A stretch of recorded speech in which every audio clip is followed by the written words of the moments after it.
King Charles has officially slammed the door shut on his own son, and the silence from Buckingham Palace is absolutely deafening. Prince Harry, the man who once stood on the balcony of that very palace as the beloved spare, has been denied a meeting with his own father just days before he faces one of the most consequential legal battles of his entire life. Let that sink in for a moment. A father refusing to see his own child during what might be the most stressful, isolating, and terrifying chapter of his existence. This is not a scheduling conflict. This is not a matter of competing royal engagements. According to sources close to the situation, this was a deliberate, calculated, and devastating message delivered straight from the heart of the monarchy. The timing of this rejection could not be more brutal if it had been scripted by the cruelest Hollywood writer imaginable. Harry is preparing to walk into a British courtroom where his reputation, his credibility, and potentially his entire narrative will be dissected under the harsh lights of public scrutiny. He reportedly reached out to his father, hoping for some semblance of support, some tiny olive branch that might signal the family had not completely abandoned him. What he received instead was the coldest possible response. One insider described the palace's reply as clinical, almost surgical in its detachment.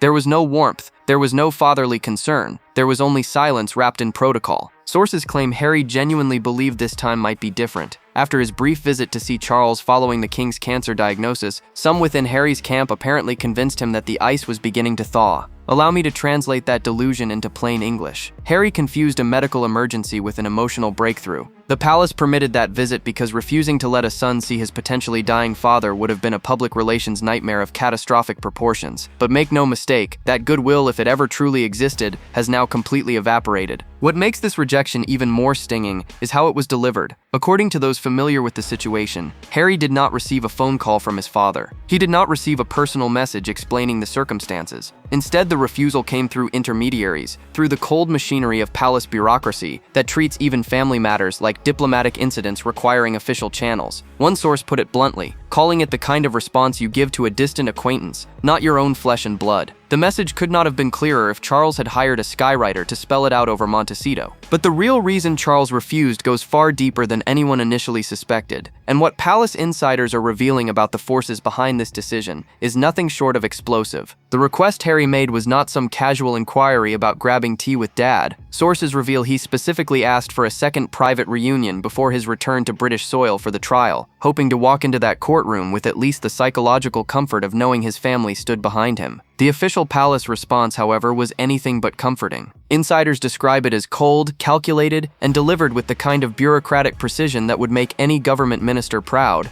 There were no expressions of concern for Harry's well-being. There were no offers of alternative arrangements. There was simply a firm, unambiguous no. What strikes observers as particularly telling is the contrast between this response and the visit Harry made just months ago when Charles received his cancer diagnosis. During that brief window, Harry was permitted to fly across the Atlantic and spend approximately 45 minutes with his father. 45 minutes. For those keeping score at home, that is less time than most people spend waiting at the doctor's office. But even that minimal gesture of familial connection apparently carried more warmth than whatever is happening now. The goodwill from that visit, whatever goodwill existed in the first place, has completely disappeared. According to sources close to the situation, Harry made his request through the proper channels, believing that his previous visit had opened a door, however small. He reportedly assumed that his father's health scare had reminded Charles of what truly matters in life, that the pettiness of their public feud might finally yield to the simple truth that they are father and son. One insider described Harry's mindset as cautiously optimistic, which in retrospect sounds almost painfully naive. The palace's response shattered whatever optimism remained. Those close to the couple say Harry did not initially believe the rejection when he first received word. There was apparently a period of confusion, of checking and rechecking through back channels, of hoping that somehow there had been a miscommunication, but the message never changed. Charles would not be meeting with his son before the trial. No explanation was offered. No alternative date was proposed. Just silence where a father's voice should have been. Let us be brutally honest here. The palace did not merely decline a meeting. They sent a message that will echo through every tabloid headline and royal commentary program for months to come. By refusing Harry's request so completely, so publicly, so close to his trial date, they have essentially announced to the world that the Duke of Sussex stands alone. One royal correspondent noted that the palace could not have isolated Harry more effectively if they had taken out an advertisement in the Times, and in many ways the silence speaks louder than any advertisement ever could. But Charles's rejection is only part of Harry's mounting problems, and what sources are revealing about the forces that influence this decision goes far deeper than simple fatherly disappointment. Palace sources are now revealing that Charles's refusal was not some impulsive emotional reaction from a wounded father. This was strategic, carefully considered, and heavily advised by senior courtiers who view Harry's presence as a liability rather than a family matter requiring compassion. One insider described the discussions as more resembling a corporate risk assessment than anything involving parental feelings. The conclusion reached by Charles's advisors was unambiguous. Any meeting with Harry before the trial could be interpreted as the Crown endorsing his legal battles against British media institutions, and that was a risk the monarchy simply could not afford to take. Think about that for a moment. The decision to refuse a son's request for support was filtered through the lens of institutional optics rather than familial obligation. Sources claim senior courtiers presented Charles with a stark choice. He could be a father, or he could be the king. He could offer comfort to his struggling son, or he could protect the image of the monarchy that he has spent his entire life preparing to lead. According to those familiar with the situation, Charles chose the crown over the child. Whether that choice keeps him awake at night is anyone's guess, but the decision itself speaks volumes. But here is where it gets even more complicated. Multiple sources are now claiming that Prince William played a significant role in advising their father to maintain distance from Harry. According to insiders, William has been adamant that any softening toward his brother would be perceived as weakness, as a signal that Harry's tactics of public warfare against the family are actually working. One source described William's position as uncompromising, saying the future king believes that rewarding Harry's behavior with reconciliation meetings would only encourage more attacks. Those close to the situation paint a picture of Charles being genuinely torn between his instincts as a father and his responsibilities as monarch. Sources suggest there are moments when Charles apparently expresses sadness about the estrangement, moments when the weight of what he has lost with Harry seems to genuinely affect him. But those moments of vulnerability are reportedly quickly countered by advisors reminding him of what is at stake: the monarchy's reputation, its relationship with the British press, its ability to control its own narrative are all apparently more valuable than a relationship with a son who chose to leave. The irony is absolutely staggering. Charles spent decades fighting for acceptance, for the right to marry the woman he loved, for recognition that he was more than just the man who broke Princess Diana's heart. He knows what it feels like to be the family outcast, to be criticized and condemned by the very institution he served. And yet, when faced with his own son's isolation, he has apparently chosen to side with that institution rather than offer the compassion he himself once craved. Let that contradiction sink in for a moment. Yet Charles's rejection is only part of Harry's problems, and William's fury toward his brother runs even deeper than anyone initially understood. Sources are now claiming something that should make every royal watcher sit up and pay attention. William has privately blamed Harry and Meghan for contributing to Catherine's health struggles through the relentless stress their public attacks have caused the family. Let that accusation land for a moment. The future king reportedly believes his brother played a role in his wife's suffering.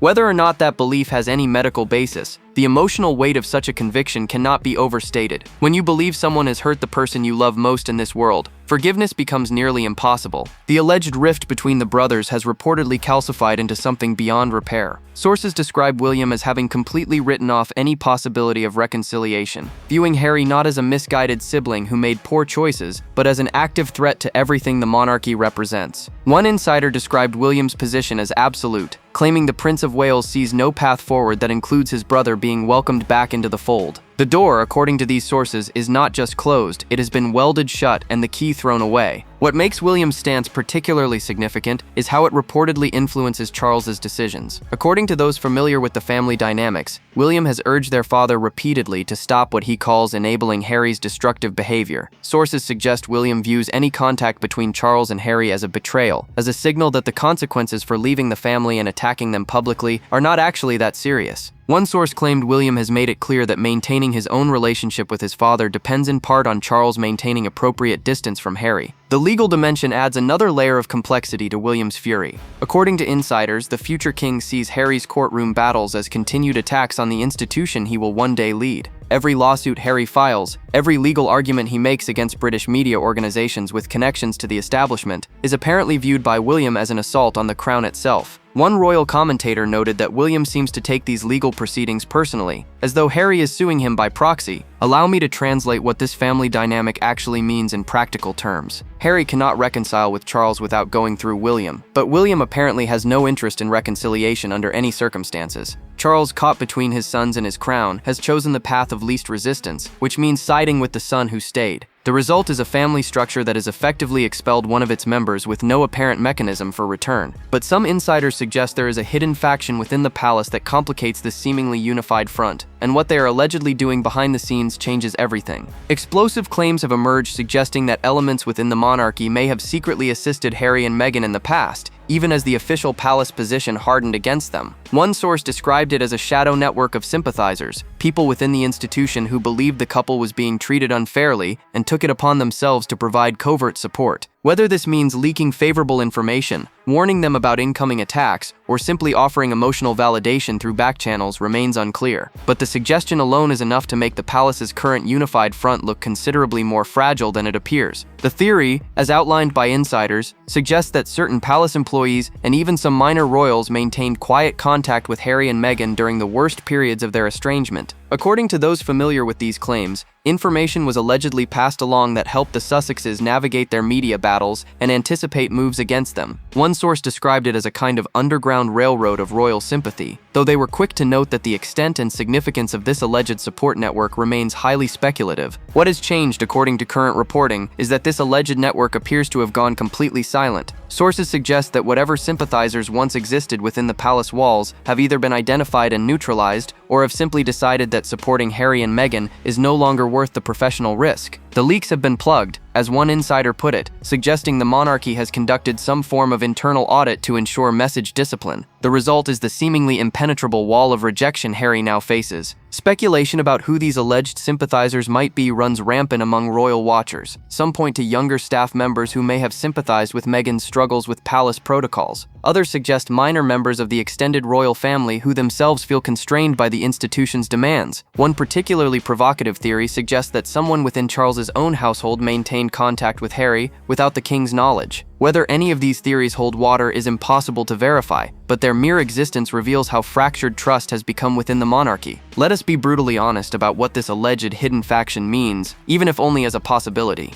It suggests that the palace's public unanimity against Harry might be covering significant internal disagreement about how the situation should be handled. It implies that some within the institution believe the current approach is wrong, even if they lack the power or courage to say so openly. And it raises uncomfortable questions about whether the advice Charles is receiving truly represents the best interests of the family, or merely the interests of those who want to see Harry permanently exiled. Meanwhile, Harry's upcoming trial threatens to expose secrets the palace desperately wants buried, and legal experts are warning that the courtroom revelations could be devastating. Legal experts are issuing stark warnings that Harry's trial could force the royal family into the most uncomfortable spotlight they have faced in decades. The courtroom, unlike the carefully managed environment of palace press releases and official statements, operates by rules the monarchy cannot control. Testimony given under oath cannot be spun by communications teams. Documents entered into evidence cannot be suppressed by courtiers concerned about optics. For an institution that survives largely on mystique and controlled narratives, the prospect of uncontrolled legal proceedings is nothing short of terrifying. The stakes of what Harry is fighting for extend beyond his personal grievances. According to those following the case closely, his legal battles against media organizations touch on issues that implicate how information about the royal family has been gathered and disseminated for years. One legal analyst suggested that testimony could reveal relationships between palace communications staff and tabloid journalists that the monarchy would prefer remain hidden. Another noted that the discovery process alone could unearth documents that answer questions royal watchers have been asking for years. Sources claim the palace is preparing crisis communication strategies for whatever bombshells might emerge during the proceedings. Teams are reportedly being assembled to monitor testimony in real time and prepare immediate responses to any revelations that could damage the institution. One insider described the atmosphere as similar to a war room, with contingency plans developed for various worst-case scenarios. The question hanging over everything is not whether embarrassing information will emerge, but how damaging that information will actually be. What makes Harry's legal strategy particularly significant is his decision to pursue these battles personally, rather than through proxies or settlements. According to legal experts, he apparently believes that public accountability for those who wronged him matters more than private resolution. This commitment to transparency cuts both ways, of course.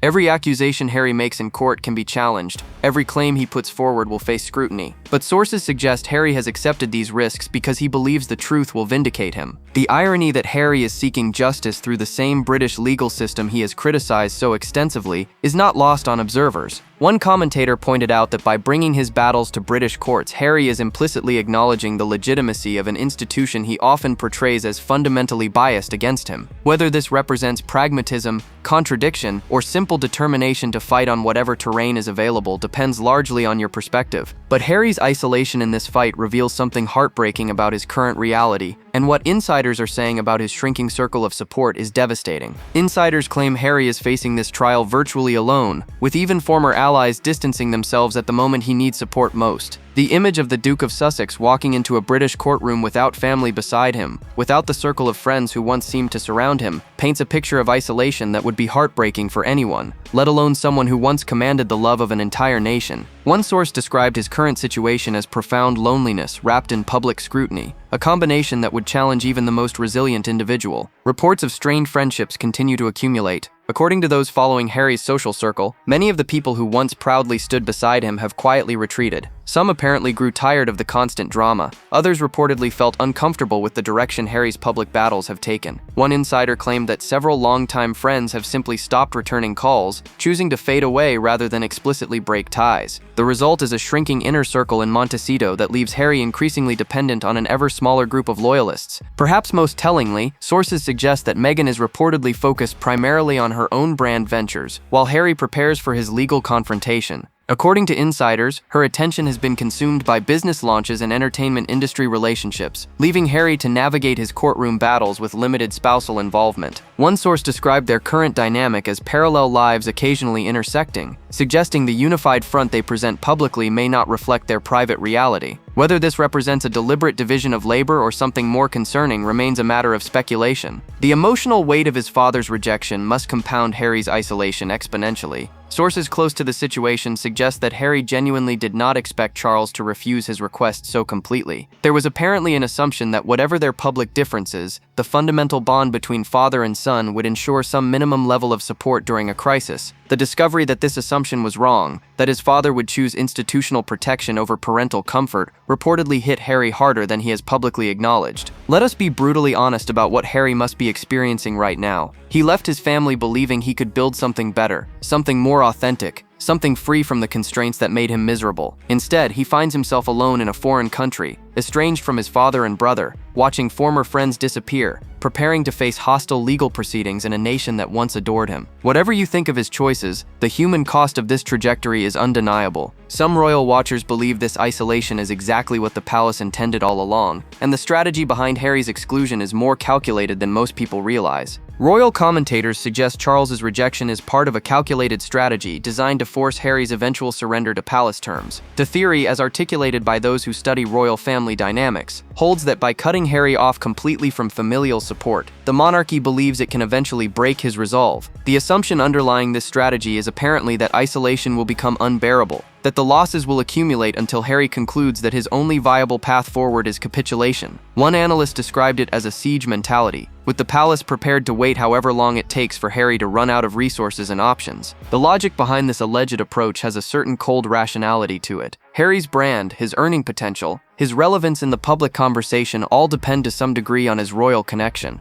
Without access to his family, without the ability to tell stories about the institution he left, without even the drama of ongoing conflict, his value proposition diminishes. Sources suggest the palace believes that time is on their side, that every year Harry spends in exile makes reconciliation on palace terms more likely simply because his alternatives become less attractive. According to insiders, the terms Harry might need to accept for any future reconciliation are substantial. Speculation suggests these could include public acknowledgement that certain claims in his memoir were exaggerated or mischaracterized, commitment to cease all legal actions against British media, and acceptance that any return to royal life would be strictly on the institution's conditions. One source described the palace position as total capitulation or continued exile, with no middle ground available. Whether Harry would ever accept such terms given everything he has sacrificed seems doubtful at best. Historical parallels with other royal family rifts offer limited comfort. The exile of Edward VIII after his abdication lasted until his death, with the family never truly welcoming him back despite occasional public appearances.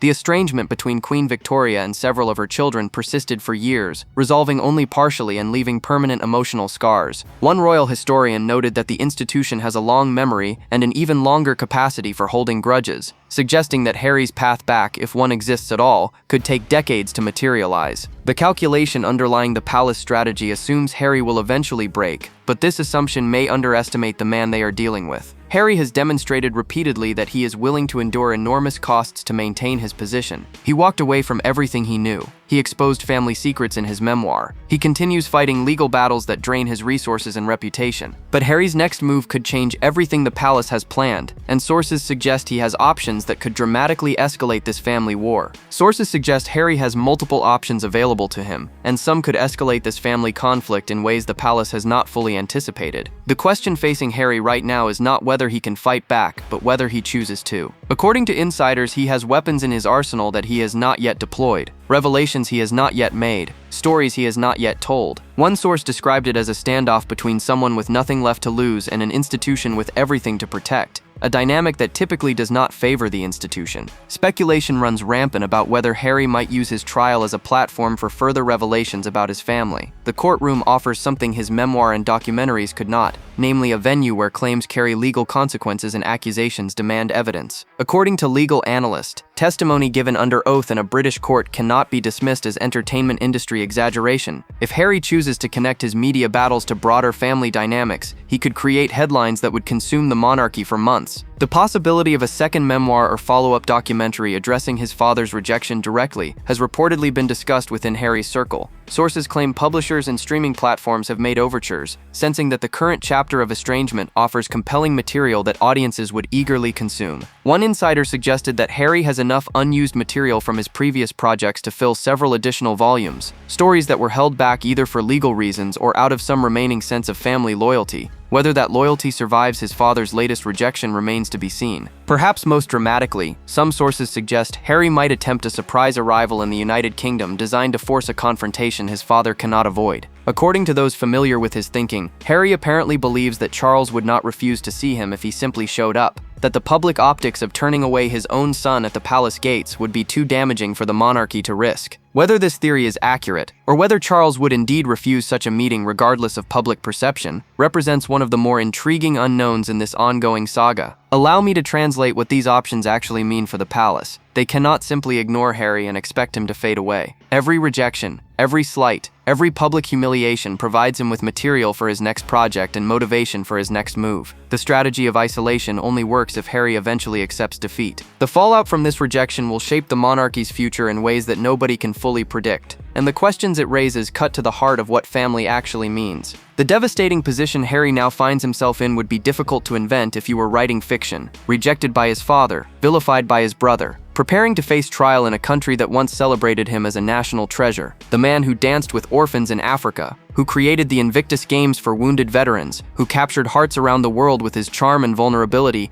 now stands essentially alone against an institution that spans centuries and commands resources beyond imagination. The emotional weight of a son being publicly denied by his own father during a crisis cannot be overstated. Whatever mistakes Harry has made, whatever bridges he has burned, whatever pain he has caused his family through his public revelations, there is something fundamentally disturbing about a parent refusing to see their child when that child reaches out for support. One psychologist who commented on the situation noted that parental rejection at crucial moments leaves wounds that may never fully heal, regardless of the circumstances that led to the estrangement. The question of whether this represents the end of any reconciliation hope, or merely the darkest chapter before some eventual dawn, divides observers. Optimists point to other royal rifts that eventually healed, to the human capacity for forgiveness, to the possibility that circumstances might change in ways nobody can currently predict. Pessimists note that the damage done appears permanent, that too many hurtful words have been spoken and too many bridges have been burned for any meaningful repair. One commentator suggested the truth probably lies somewhere between these extremes, a relationship that will never be what it once was, but might someday be something other than complete estrangement. The institutional dimension of this family tragedy deserves acknowledgement. Charles did not merely reject his son, he rejected him in defense of an institution, in service of a crown, in protection of a monarchy that has survived for centuries by prioritizing its own continuation over individual relationships. Whether that calculation was correct depends largely on your values. If you believe the monarchy serves vital purposes that justify personal sacrifice, then Charles Charles made the responsible choice. If you believe that family bonds should transcend institutional considerations, then he failed fundamentally as a father. Do you believe Charles made the right decision to protect the crown? Or has he failed as a father in ways that cannot be justified by any institutional consideration? The answer to that question reveals something about your own values, your own understanding of what family means, and your own assessment of whether some relationships should remain sacred regardless of circumstances. Drop your thoughts below. Like, subscribe, and stay tuned. The next video is waiting, and you will not believe what is coming next.